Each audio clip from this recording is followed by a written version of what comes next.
കോഴിക്കോട് പയ്യോളി ഷെറിൻ ഭക്ഷണ സംസ്കരണ യൂണിറ്റിൽ ഫുഡ് സേഫ്റ്റി ഉദ്യോഗസ്ഥർ നടത്തിയ പരിശോധനയിൽ പഴകിയ ഭക്ഷണ സാധനങ്ങൾ പിടിച്ചെടുത്തു. സ്ഥാപനം ലൈസൻസ് ഇല്ലാതെയാണ് പ്രവർത്തിക്കുന്നതെന്ന് കണ്ടെത്തിയതോടെ ഭക്ഷണ സംസ്കരണ കേന്ദ്രം ഉദ്യോഗസ്ഥർ സീൽ ചെയ്തു. ഷെറിൻ ഭക്ഷണ സംസ്കരണ യൂണിറ്റിൽ ഫുഡ് സേഫ്റ്റി ഉദ്യോഗസ്ഥർ നടത്തിയ പരിശോധനയിലാണ് പഴകിയ ഭക്ഷണ സാധനങ്ങൾ കണ്ടെത്തിയത്.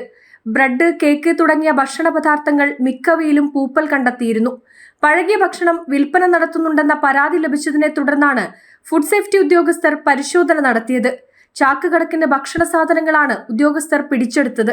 കയറുമ്പോൾ തന്നെ ഭയങ്കരമായിട്ട് പൂപ്പലിൻ്റെ സ്മെല്ല് വന്ന് അകത്ത് കയറി നോക്കുമ്പോൾ ഇവിടെ നല്ല രീതിയിൽ പൂപ്പലുള്ള ബ്രെഡ്, പിന്നെ കേക്കുകൾ, പയ്യോളി മിക്സ്ചർ, അങ്ങനെ പല പല സ്ഥലങ്ങളിൽ നിന്ന്, ഈവൻ കണ്ണൂർ, കോഴിക്കോട്, പല പല സ്റ്റേറ്റുകളിൽ നിന്ന് വരെ ഉള്ള ബേക്കറി പ്രൊഡക്ട്സ് അത്രയും ഫംഗസ് വന്നത് ഇവിടെ സൂക്ഷിക്കുന്നതായിട്ട് കണ്ടു.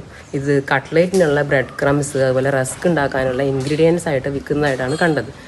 അപ്പോൾ ഇത് നമ്മളിപ്പോൾ ചെയ്യുന്നത് എന്താ വെച്ചെങ്കിൽ, ഇത് സാമ്പിൾ എടുക്കുകയാണ് ഫുഡ് സേഫ്റ്റി ടീം ചെയ്യുന്നത്. ഉണ്ടാക്കി വെച്ചിട്ടുള്ള പ്രോഡക്റ്റിൻ്റെയും അതിനായിട്ട് കൊണ്ടുവന്നിട്ടുള്ള റോ മെറ്റീരിയൽ ആയിട്ടുള്ള ഈ ബ്രെഡിൻ്റെയും ബ്രെഡ് പോലത്തെ ബേക്കറി സാധനങ്ങൾ പൊടിച്ചതിൻ്റെയും ഒരു സാമ്പിൾ എടുത്തിട്ട് നമ്മൾ ലാബിലോട്ട് കൊടുക്കാനാണ് ചെയ്യുന്നത്. മൃഗങ്ങൾക്ക് വേണ്ടിയാണ് ഭക്ഷണ പദാർത്ഥങ്ങൾ തയ്യാറാക്കിയതെന്നായിരുന്നു ഭക്ഷണ സംസ്കരണ യൂണിറ്റിലെ അധികൃതരുടെ വിശദീകരണം. എന്നാൽ പരിശോധനയിൽ ഇതിനായുള്ള ലൈസൻസ് ഇല്ലെന്നും കണ്ടെത്തുകയും ചെയ്തു. പിടിച്ചെടുത്ത ഭക്ഷണ പദാർത്ഥങ്ങൾ ഉദ്യോഗസ്ഥർ പരിശോധിക്കുകയും ഭക്ഷണ സംസ്കരണ യൂണിറ്റ് സീസ് ചെയ്യുകയും ചെയ്തു. ജനം, കോഴിക്കോട്.